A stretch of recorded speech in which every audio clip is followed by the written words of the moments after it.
Bonjour à tous et bienvenue dans cette nouvelle vidéo sur ma chaîne YouTube et on se retrouve aujourd'hui pour la troisième critique du film, la trilogie du Hobbit avec le Hobbit 3, la bataille des 5 armées. Aujourd'hui je ne suis pas tout seul puisque Ronan m'accompagne. Bonjour à tous. Pour cette critique, j'étais impatient de vous faire la critique de ce film là, alors pour plein de raisons mais on va y revenir. Et donc vu que tu n'étais pas là pour les deux premières critiques, je te propose quand même de juste nous dire un petit peu en deux mots, qu'est-ce que tu pensais de la saga jusqu'à maintenant avec le premier et le deuxième film proposé. Alors, étant un immense fan du Seigneur des Anneaux, j'attendais énormément du Hobbit, je m'en souviens que j'attendais en 2012 qu'il sorte au cinéma, et j'ai été un peu déçu du résultat final, même si ça reste des bons films, parce que quand on passe après derrière le Seigneur des Anneaux, même si c'est l'origine story, un petit peu si on peut dire entre guillemets, j'ai été quand même un peu déçu, surtout par le 1. Le 1 m'a beaucoup déçu. Et mais il reste bien, hein. Et le 2 un petit peu, on va dire, la saga gagne en intérêt au fur et à mesure, je trouve. Le 2 j'ai beaucoup aimé, et le 3, je vais vous en parler avec Maxime tout de suite. Mais pour moi ça reste une trilogie tout à fait bonne, et j'ai l'impression que c'est une trilogie, en fait, c'est plus on la regarde, au final, plus on lui pardonne certaines choses et plus on l'apprécie.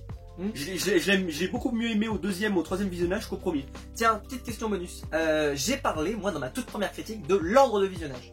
Est-ce que tu penses qu'ils vont faire d'abord Hobbit 1, 2, 3, puis Seigneur des Anneaux, ou Seigneur des Anneaux et Hobbit? Moi personnellement, je commencerai toujours par le Seigneur des Anneaux. Voilà, on est bien d'accord. Mais moi personnellement, après, si vous voulez vous faire moi je pense que les clins d'œil sont... Oui, voilà, mais il y a des clins d'œil dans le 2, par exemple, le clin d'œil de Legolas envers Gimli, quand il prend la médaille de Glóin et qu'il lui dit mais quel est ce monstre mutant, et il lui dit que c'est son fils Gimli. Enfin, voilà, il y a deux trois références un petit peu aux trolls et aux choses comme ça.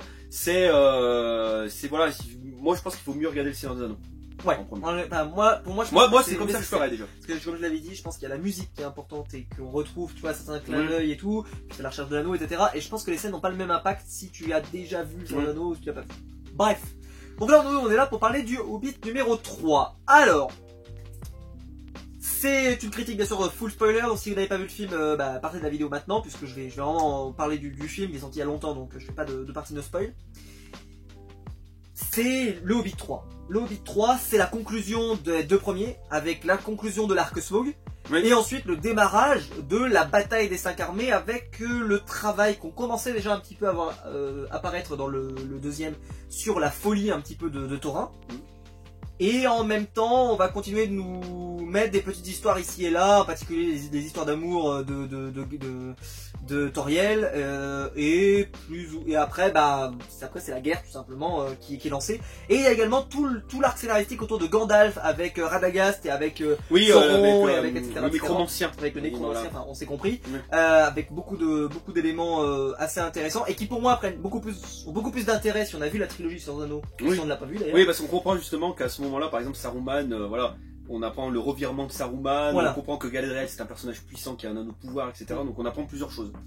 Donc, je te propose de commencer. Je t'ai invité, je te propose de commencer. Quel est ton avis sur ce film, Le Hobbit numéro 3?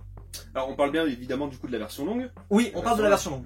Et pour moi c'est un film qui est en fait dans la lignée des deux premiers. C'est toujours la même chose, et peut-être qu'il y a un peu plus de souffle épique dans celui-là. Parce que les deux premiers, en fait, ce que je reproche surtout au premier, c'est que c'est vraiment un film qui est beaucoup plus enfantin. Après, le livre en lui-même est un livre destiné aux enfants, mais le 1, on va dire, j'ai l'impression qu'il se cherche un petit peu, c'est entre le film épique et le film, on va dire, ciblé pour les enfants, un petit peu. Alors que le Seigneur des Anneaux, c'est totalement un film épique. C'est épique du début à la fin. Le 2 était beaucoup plus, m'a beaucoup plus satisfait, parce que je le trouvais un peu plus épique, je trouvais qu'il y avait plus de scènes, on va dire, d'action, et que c'était vraiment le cœur d'histoire. Avec l'histoire chez les elfes, etc. Ils arrivent au lac, et puis le dragon, les passages avec Smaug qui sont absolument incroyables, qui sont les meilleurs passages pour moi de la trilogie. Et là, on a une conclusion, en fait, on finit en 10 minutes, l'histoire de Smaug est terminée. C'est ce que j'avais en 10 minutes, c'est torché, et je trouvais ça un peu dommage, parce que je me suis dit, mais ça veut dire qu'en fait, après, pendant 2 heures, voire 2h10, il va y avoir que la bataille des 5 armées, alors que la bataille des 5 armées, je veux dire, c'est assez court finalement dans le livre, et je me suis dit, ça va être long, quoi. Je veux dire, ça va être un peu long, et c'est vrai que c'est le défaut que je donnerais à ce film, c'est que toutes les scènes sont plutôt réussies, tout est bien chorégraphié, bien amené, les renforts des nains, par exemple, la bataille avec des elfes, la folie de Thorin, mais c'est vrai que c'est peut-être un peu long. Je trouve ça un peu long. Après l'arrivée des renforts, les combats, alors les versus, on va dire Toriel contre l'autre orc pâle, puis après le versus de Thorin contre Azog. c'est peut-être un peu long. C'est peut-être ce que je reprocherais. Ce film est peut-être un peu long. Ils auraient peut-être pu enlever des scènes. Alors là, on est dans la version longue, mais il y a des scènes qui sont un peu oubliables, hein, je veux dire. Mais globalement, le film reste bien. Il y a des bonnes scènes d'action et ça reste un plaisir de le regarder. Alors pour en plus compléter ce que tu viens de dire, moi le Hobbit, je ne regarde que la version longue depuis quelques années, en tout cas. Oui, moi aussi. Et je n'arrive pas à identifier ce qui manque pas, ce qui en rajoute, ouais, etc. Franchement, à part 2-3 scènes, les scènes de la version longue ne rapportent, dans le 3, ne rapportent pas grand chose. Hein. Il y a des scènes de bataille en plus où justement ils montent des espèces de bouquetins. Il y a 2-3 scènes en plus. Ah, qui est plutôt sympa d'ailleurs. Oui, c'est sympa, mais bon, je veux dire, c'est pas des scènes vitales, c'est pas comme dans le 2 où on a des scènes avec Train, le père Thorin. Là, par contre, des scènes qui sont vraiment très intéressantes et vraiment, il me semble, non, c'est dans le 2, oui. Des scènes qui sont vraiment intéressantes pour l'histoire parce qu'on apprend des choses importantes. Donc là, dans le 3, les scènes en plus, elles sont pas incroyables. Elles sont un peu oubliables. C'est 2-3 scènes sympathiques, mais bon, je veux dire, on les aurait pas, ce serait quasiment pareil. Ok. Alors moi, je l'avais dit, pour moi, c'est le meilleur des 3. C'est le meilleur des 3, même si j'avais bien aimé le deuxième et je l'avais dit, pour moi il souffrait de la première partie qui était pour moi pas à la hauteur de l'événement. Celui-là, il récompense quand même, je trouve, le travail du personnage sur Thorin, qui est vraiment une réussite selon moi, et le personnage de Bilbon, qui là passe tout son temps quand même dans les 2 premiers films à gagner la confiance de Thorin, et qui là, justement, il a acquis cette confiance, ça y est. Et il va en faire mauvais usage ou bon usage, ça dépend de quel côté on se place, avec le fait qu'il ne veut pas donner l'Arkestone à Thorin.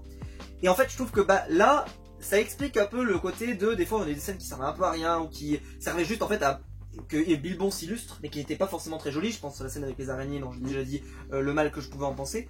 Et là justement, il a gagné la valeur, c'est-à-dire qu'on a reconnu sa valeur, et depuis qu'on l'a reconnu cette valeur, il peut être fier de son parcours, tu vois, Bilbon. Et il est un peu arrivé au bout, c'est-à-dire que voilà, le dragon est tombé, il est mort, mais il reste parce qu'aussi il a trouvé sa place un peu dans la communauté, même si on sent que les autres, les nains sont quand même plus proches, machin. Il s'est attaché à Thorin et on a quelque part, il est bon, Bilbon. Il est vraiment bon et il veut sauver Thorin. Il essaie de sauver le Thorin et d'essayer de sauver un peu tout le monde au final. Et ce que j'aime bien dans le film, comment il se positionne, c'est le fait que Bilbon ne se positionne jamais comme la personne qui a forcément la vérité. C'est-à-dire qu'il essaie de comprendre aussi pourquoi Thorin il est comme ça, la maladie de l'or. Alors par exemple, je trouve que le film n'explique pas très bien pourquoi Bilbon n'est pas touché par la maladie de l'or. J'ai l'impression que c'est plus la famille de Thorin qui est alors, touchée. C'est la lignée de Durin qui a l'air d'être touchée. Et par exemple, ils le sous-entendent ça justement dans la version longue quand Thorin justement parle et on sous-entend par exemple que Philly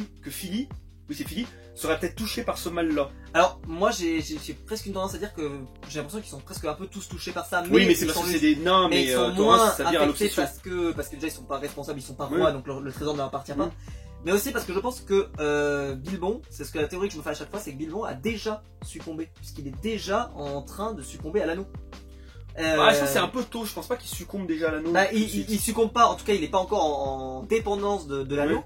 Mais il a déjà en fait, il est déjà en dépendance de quelque chose. On nous le montre bien, ça on nous le montre, c'est même dès le 1, on nous le montre justement où Gandalf lui dit qu'est-ce que vous avez trouvé dans ces cavernes. Et Bilbon, on sent qu'il a envie de montrer l'anneau et lui dire mais non, j'ai trouvé mon courage.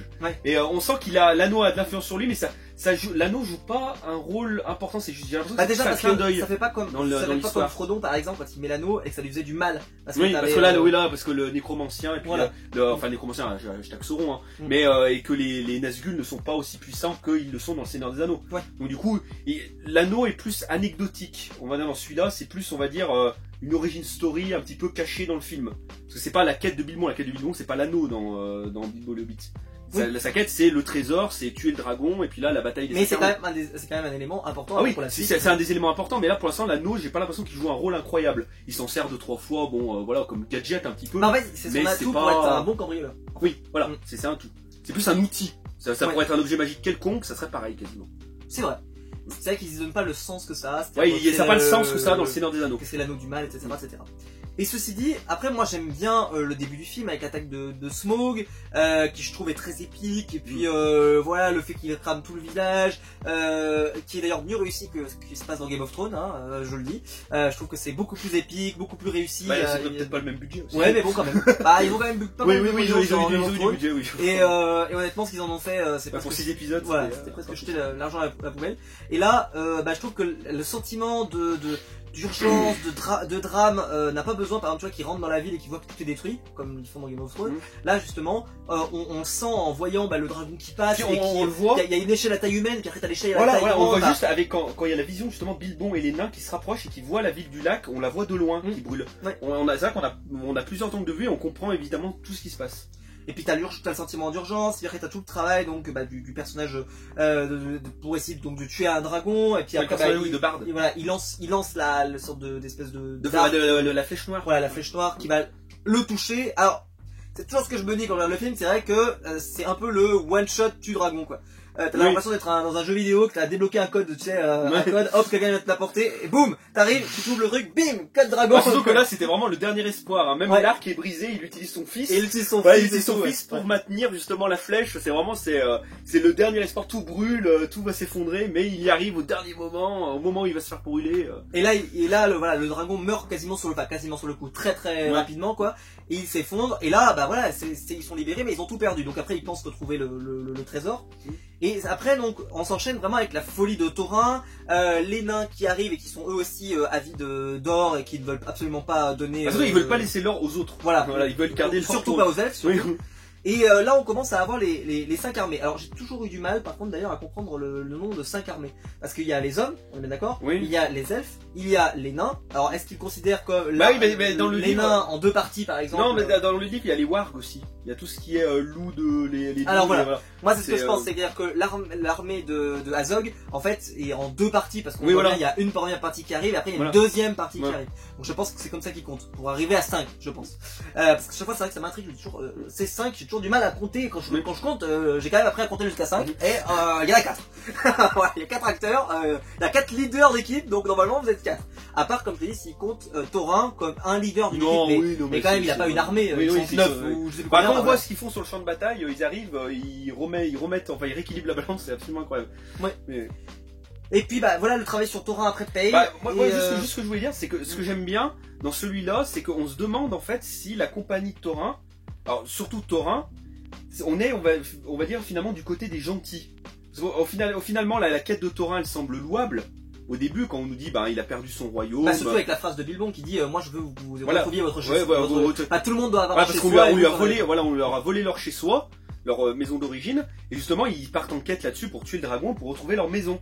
Mais au final, c'est pas forcément la maison qu'ils retrouvent, on parle pas de la maison, on parle surtout de l'or en fait. Surtout de l'or, et au final on se dit mais est-ce que s'ils sont si bien que ça en fait les nains avec qui sont Bilbon? Bilbon on sait que c'est un personnage bien, c'est le héros, mais finalement les nains quand ils se mettent du côté de Thorin on sent qu'ils doutent, mais ils se rangeront toujours du côté de Thorin, parce que c'est leur roi, mais au final on se dit est-ce que c'est pas les nains justement qui vont devenir limite les méchants, on va dire à un moment donné, on sait que les orques vont arriver, mais est-ce qu'on se dit pas que genre par exemple les elfes ou les hommes par exemple c'est eux qui passent plus pour les gentils que les nains?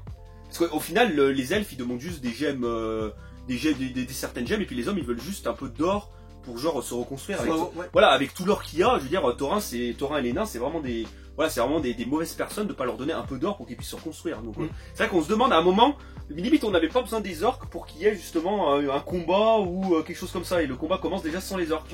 Et je trouvais ça pas mal. Mais après évidemment les orques arrivent, et puis évidemment après les peuples libres de la Terre du Milieu, ça. Là on peut le dire honnêtement, la bataille je la trouve très réussie. Oui.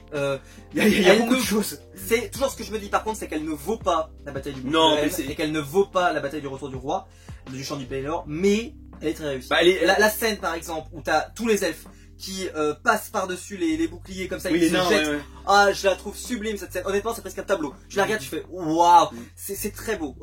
Quand même, c'est très réussi. Peut-être que par contre, c'est un peu long. C'est-à-dire que c'est ça que je reproche. Surtout la bataille quand ils sont dans la ville. Et puis les passages avec humoristiques avec le personnage de Alfred, qui est un personnage absolument vraiment raté. Nul. Il est raté. Non, mais il est nul. C'est une horreur. Mais et puis il y a deux trois choses qui, c'est parce que c'est moins épique, il y a deux trois choses qui sont un peu drôles, on va dire dans le Hobbit, par exemple que l'orque qui est sur un troll. Le troll qui n'a ni bras ni jambes et puis qui balance des sortes de coups là, des sortes de boulets, de fléaux d'armes un petit peu, et puis qui donne des coups de pied juste avec des pics. Bon, ça s'est tourné un peu en ridicule parfois avec le troll pareil qui a une sorte de pierre sur la tête et puis qui défonce la porte avec sa tête. Voilà. Alors ça, moi ça m'a fait rire. On sent que ça m'a fait rire. On sent mais c'est la bataille, mais c'est la bataille, voilà, c'est pas épique quoi. Enfin c'est épique, mais en fait, ça vaut pas le retour du roi. En fait, pour moi, ça va devenir épique à partir du moment où excusez-moi, je tape sus, Thorin va sortir. C'est-à-dire qu'avant que Thorin sorte, t'as l'impression qu'un peu c'est une bataille, mais ça fait un peu... tu sens que c'est pas la vraie, c'est pas encore une le très moment bonne bataille, c'est une très bonne parodie un peu de bataille, je trouve. C'est pareil, le roi des nains, voilà, le roi des nains qui est sur un cochon, qui est sur une sorte de sanglier. Oh. Enfin, il y a deux trois choses, je sais pas, je trouve ça drôle en fait, c'est plus drôle. Alors, et qu'ils installent du drame au milieu de l'humour, c'est bon. Mais c'est vrai que la fin de la bataille est beaucoup mieux réussie. Ouais. Et puis après donc justement bah, le fait que Thorin bah voilà après sorte de là, bah, tout le travail voilà sur le fait que voilà il aime, enfin qu'il y a vraiment ce clash avec Bilbon, avec le côté de mais l'Arc-Stone c'est pas vous qui pouvez l'avoir, et puis il dit si, t'as Bilbon qui apparaît et qui dit si c'est moi qui leur l'ai remis parce que voilà vous vous rendez pas compte de ce que vous êtes en train de faire. Ce qui est d'ailleurs très étonnant de se dire qu'il ne se rend pas compte, tu vois, il y a aucun moment où Thorin arrive à se rendre compte. Oui. Et pareil la maladie de Thorin elle est installée, je veux dire elle vire vraiment rapidement. Ouais elle vient très vite. Ça vient très vite. T'as l'impression qu'il est déjà malade. Obstiné. T'as même l'impression qu'il est presque déjà malade avant même de rentrer parce que quand Smaug tombe, t'as l'impression qu'il est déjà avide, qu'il a déjà envie, voilà. C'est déjà on sent on va nous voler. D'ailleurs il y a cette réplique géniale de Gandalf qui est pour moi la réplique de tout le troisième. C'est vraiment j'ai toujours trouvé le frère de Thorin, c'est ça. Le frère de Thorin, je l'ai toujours trouvé Thorin a toujours été le plus calme des deux, ou en tout cas le plus raisonnable des deux. Et là t'as Bilbon qui le regarde et qui après finit par marcher en disant mais où est-ce qu'on va là? C'est vrai que le daim il est assez bizarre aussi. Donc vraiment c'était assez super, et puis voilà, donc la bataille se déroule. Je trouve quand même que le combat avec Azog est plutôt réussi avec Thorin. Oui. Et puis après il commence à y avoir du drame, c'est-à-dire qu'on perd un nain, après on perd un autre deuxième nain. Toriel donc perd son amoureux, on va dire de trucs. Bon, Toriel qui est pas le meilleur personnage de la saga, oui, on se cachera pas. Voilà.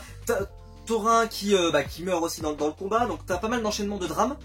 Et je trouve que ça s'enchaîne bien à partir de là, tu vois, t'as pas de temps mort. Là, c'est à partir du moment où justement, Bilbon, en fait, c'est à partir du moment en fait où c'est quasiment plus la bataille, forcément. Ouais, c'est en fait, on s'éloigne un peu de la bataille, on y revient quand même souvent, mais c'est un moment justement où ça s'éloigne un peu de la bataille, où on a Bilbon qui essaye d'aller sauver Thorin, on a Thorin, Fili et Kili qui essaye d'aller d'aller tuer Azog.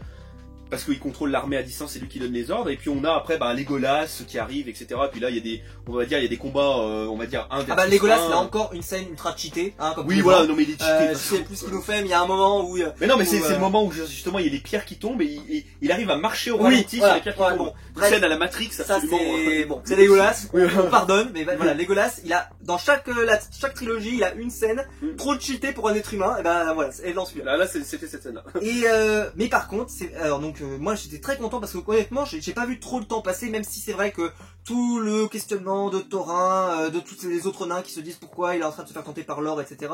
est plutôt sympa. Par contre, le petit moment fanservice qui est pas dégueu, c'est pour ça que je dis qu'il faut regarder le Seigneur des Anneaux avant, c'est le moment où t'as Saruman, Galadriel et Elrond qui arrive.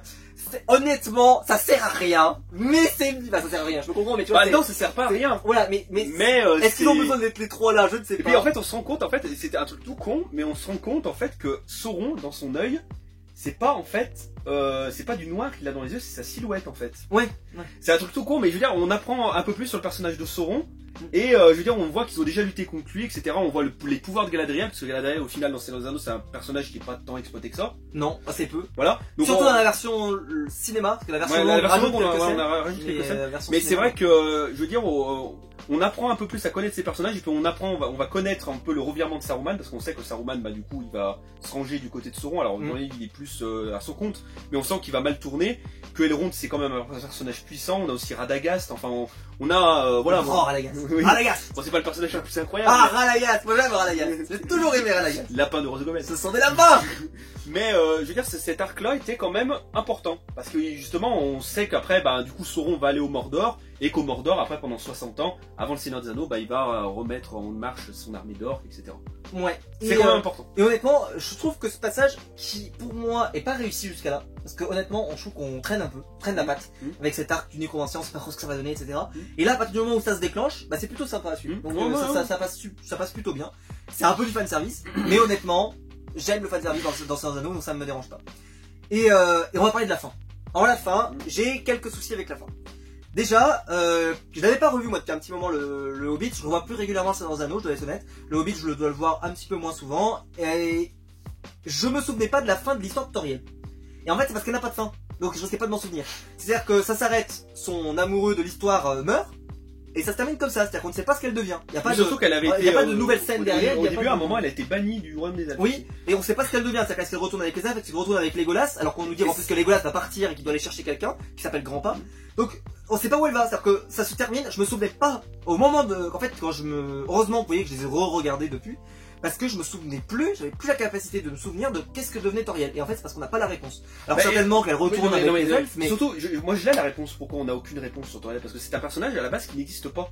Oui, mais... Elle n'est pas dans les livres, quand même et bizarre, elle n'est pas dans le ça Seigneur des Anneaux, donc on peut pas dire à Toriel même une petite phrase et dire, vous allez devenir machin, parce que techniquement ce personnage a été rajouté pour la trilogie, à partir du 2, et ce personnage techniquement n'existe pas. Donc en fait il était juste là pour apporter à un personnage une touche de féminité, mais le personnage en fait n'existe pas de base, donc du coup ils auraient pu lui donner une fin, mais s'ils lui donnaient une fin en fait ça aurait peut-être un peu, on va dire, modifier un peu l'histoire Tolkien, je veux pas dire modifier, mais je veux dire ils auraient pu au moins dire, en gros, le roi il pardonne Toriel, il fait 2-3 phrases un petit peu voilà stylées, puis on la voit rentrer avec le roi des elfes par exemple, au moins.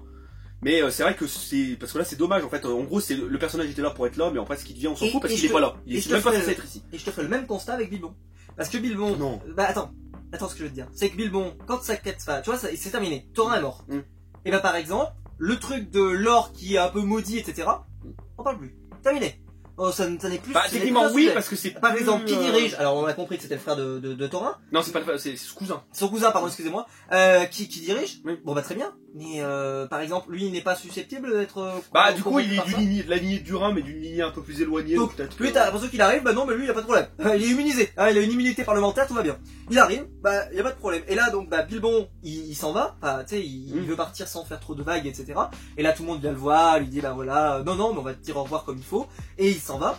Il s'en va avec un petit peu d'or. D'ailleurs, moi je pense au début il dit bien, et au moment il dit je refuse ma part du trésor. Oui. Et puis après on voit qu'il part quand même avec un petit trésor, donc je pense qu'il récupère. Non mais il récupère le trésor qu'il avait laissé dans le 1 dans la caverne des trolls. D'accord. Ils avaient enfermé un coffre avec des trésors, et d'ailleurs ils en font référence au début de Bilbon, et il me semble le début du Seigneur des Anneaux, où justement, dans la version longue d'ailleurs, où ils disent oui mais tout le monde sait que il y a une rumeur qui court sur vous Bilbon, que tout le monde sait que genre cul-de-sac, il y a de l'or sur toute la colline, et du coup Bilbon il dit mais c'était juste un petit coffre, pas plus grand que ça, et il sent toujours le troll, et il dit ça, et du coup on apprend qu'en fait que le coffre qu'il récupère c'est le coffre qu'ils avaient planqué dans la caverne des trolls, et il revient juste finalement avec sa cote de mithril.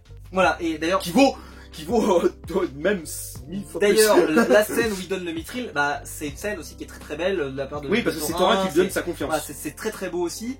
Et donc ça s'arrête un peu comme ça. Et puis après, il revient avec Gandalf. Et puis là, ils se disent un peu au revoir, tu vois, un petit peu de façon précipitée. J'ai un peu. C'est pour Smaug, ce sont deux très bons amis. En tout cas, c'est ce qu'on nous dit. Je trouve que c'est pas l'adieu le plus chaleureux qu'on puisse imaginer. En tout cas, moi, chaque fois que je le vois, il est chaleureux, il ne le dit pas non plus dégage, mais c'est pas tu sens pas une amitié, alors c'est aussi peut-être parce que l'amitié va se construire avec. Oui, après, c'est vrai, ils se revoient pendant 60 ans, pendant 60 ans, ils se revoient peut-être régulièrement, donc voilà, on peut pas, parce que voilà, il s'appelle le trouble paix après, etc., etc., donc on imagine bien qu'il est revenu plusieurs fois dans la comté et que, comme il dit, les hobbits sont des gens de grande valeur, donc il les aime bien, mais c'est vrai que tu sens un peu que ça se termine, parce qu'il faut terminer. Et puis hop, il arrive, sa maison est en vente, super scène, moi j'ai adoré. Et puis après, et ce qui est génial, c'est bien sûr la fin, qui pour moi recoupe totalement avec la fin du Seigneur des Anneaux, où t'as Gandalf qui tape à la porte, et elle est parfaite parce que c'est vrai que ça fait bien, mais tu sens vraiment que là cette dernière partie, je sais pas si c'est parce que Peter Jackson avait l'impression de faire un film trop long, et il s'est dit il faut un peu que je... déjà que le film, sur ce qu'il raconte, c'est trop long, parce que dans le livre, tout ce que le film raconte, c'est peut-être 15 pages. 20 pages. Et c'est vrai que c'est très très long. Je trouve que la conclusion, plus de 2 heures. La conclusion, tu vois, sur un personnage, donc comme je te dis, Toriel un petit peu, je trouve que voilà, ce que devient l'or, ce que devient Erebor, etc., ce que même devient le village d'ailleurs, c'est un peu pas un événement. Tu vois, par exemple, on ne sait pas est-ce qu'ils vont reconstruire le village, est-ce qu'ils vont déménager, est-ce qu'ils vont aller ailleurs. C'est pas un la ville du lac existera toujours, mais il me semble qu'ils reconstruisent Dale. En tout cas, le film ne nous permet pas de savoir. Oui, le film. Et je trouve ça un peu dommage qu'il n'y ait pas, je sais pas, moi, peut-être une scène à la fin où tu vois tous les lieux, par exemple, et qui te disent un peu ce que c'est devenu. Par exemple, peut-être que, je sais pas, moi, des personnages peuvent se marier. Oui, mais après, la fin aurait été peut-être un peu longue. La fin aurait été encore trop longue. Ouais, mais bon, dans une version longue, par exemple, ça m'aurait pas choqué. Oui, dans une version longue, d'avoir un peu plus. Là, j'avais l'impression qu'on m'avait un peu enlevé du gras, quoi. C'est-à-dire que, hop, ça se termine un peu. Allez, C'est au vrai, lit. que sur ces scènes-là, c'est vrai qu'ils auraient pu enlever quelques scènes de bataille et mettre 2-3 scènes de fin. Bah honnêtement, en tout cas, c'est vrai que j'aurais aimé peut-être un petit peu plus sur voilà le travail sur ce que devient le trésor, l'impact que ça a, qu'est-ce que vont devenir les nains, Erebor, etc. J'aurais bien aimé en savoir un peu plus. Peut-être aussi que c'est aussi parce qu'on, pour ceux qui ne le savent pas, c'est l'histoire du livre et ce qui fait que si jamais comment il s'appelle Bilbon décide ne sait pas parce que tu sais il est parti. Donc c'est-à-dire qu'il ne sait pas ce qui se passe aussi entre-temps. Donc peut-être qu'il y a des informations dont il n'a pas conscience, dont il ne sait pas. Donc c'est peut-être aussi pour ça, c'était un parti pris pour dire, bah voilà, moi j'ai raconté mon histoire. C'est moi, et moi uniquement, et si je m'en vais d'un lieu, il n'existe plus. C'est bon, je trouve ça un peu violent, moi en tout cas, en tant qu'amateur de l'univers, du lore du Seigneur des Anneaux. Mais au-delà de ça, c'est le film, pour moi, est plutôt un bon film. Et même un très bon film en tout cas. Ça ne vaut pas la trilogie d'origine. Voilà, ça ne vaut pas le Seigneur des Anneaux, mais ça reste un très bon film. Parce que c'est un chef-d'œuvre. Parce que ce sont des chefs-d'œuvre, mais celui-là, pour moi en tout cas, par rapport aux deux autres, a moins de défauts. Voilà, la trilogie Bilbon le Hobbit, pour moi, ce n'est pas un chef-d'œuvre. Le Non. Seigneur des Anneaux, c'est un chef-d'œuvre, oui, mais la trilogie de Bilbon, c'est des très bons films, mais ce n'est pas des chefs-d'œuvre. Ça fait pas partie pour moi en tout cas de mon top 3 de mes trilogies préférées. Ah non. Par exemple, il y a Retour vers le futur qui vient loin devant, etc., etc. Donc, il y a des histoires qui sont bien mieux. Et puis, c'est le Seigneur des Anneaux, mais un peu moins bien. Voilà. On pourrait le qualifier comme ça, même si ça raconte pas la même histoire. Je trouve, c'est ce que j'avais dit, tu te souviens quand on avait parlé de Star Wars épisode 3, on avait fait un top, n'hésitez pas à aller le voir, où on avait dit, ça mérite de faire une prélo rien que pour voir Star Wars épisode 3. Et bah là, j'aurais presque envie de dire presque pareil, parce que je trouve que le dernier mérite qu'on se fasse les deux. C'est pas que le 3, parce que le 2, moi j'ai bien aimé le 2. Mais le 2 aussi, pardon. Oui, le 2. Mais en fait, juste pour l'arc Smaug, en lui-même, c'est-à-dire qui s'étale du 2 jusqu'au 3, ça mérite de faire cette... au moins, ça c'est réussi de bout en bout pour moi. Ouais. Smaug, c'est vraiment le point positif de la trilogie. Oui. Le meilleur point. Et en scène, en plus, ils l'ont fait vraiment, les effets spéciaux ont été faits assez rapidement, ils ont vraiment du mal, pour pouvoir les faire, parce qu'ils ont eu des deadlines assez courtes. Mais honnêtement, le film est plutôt beau et plutôt réussi, et, je pense que vous allez passer en tout cas, qu'on passe plutôt un bon moment devant ce film. Je sais pas si y a d'autres choses à rajouter. Voilà, manque pas grand chose. Non, pas spécialement. Juste pour préciser, c'est la même musique pour 90% du cas, la même musique que Seigneur des Anneaux. Donc on retrouve pas mal de titres qu'on aime bien, et puis quelques nouveautés, et qui est toujours très réussi. Et puis voilà, je pense qu'on a tout dit. Le film est plutôt réussi esthétiquement. Il y a quelques scènes qui sont un petit peu, par exemple le frère qui est fait en image de synthèse. Ça se voit qu'il est pas là. Le cousin, c'est le cousin de Thorin. Cousin, si c'est un cousin, pardon, excusez-moi. Je savais pas pourquoi je disais frère, mais le cousin, il est fait en image de synthèse, il est pas vrai. Et ça se voit un petit peu, ça se voit un petit peu. Les nains, de toute façon, les nains sont, ils sont faits bizarrement parce qu'il y a des nains, on sent que c'est des acteurs qui leur ont rien rajouté. Par exemple, au Thorin Filikili, les nains principaux, ils ont une tête normale. Dès qu'on part sur les autres nains, ils ont tous des choses bizarres. Ils ont des gros nez, des gros joues, des grosses oreilles, des barbes absolument farfelues. Enfin, ils sont tous un peu plus bizarres, on va dire, globalement. Mais on a l'impression que c'est pour rendre peut-être les personnages un peu plus attachants. Je sais pas trop pourquoi. Enfin, bon, bref. Je pense que c'est pour donner de la personnalité à chacun. Ouais, peut-être. Ouais. Bon bah voilà, je pense qu'on a tout dit. Si la vidéo vous a plu, n'hésitez pas à la liker, à vous abonner, à la partager sur les réseaux sociaux. Il y a le bouton rejoindre juste en dessous, vous faites partie des membres soutien de la chaîne et soutien la chaîne financièrement, donc je vous en remercie. Dites-nous dans les commentaires ce que vous avez pensé de ce film, ce que vous pensez de cette saga, si effectivement ce film vous a convaincu. Merci à toi Ronan d'être venu pour l'occasion. Et quant à nous, on se retrouve très vite pour une prochaine vidéo sur ma chaîne YouTube. Ciao.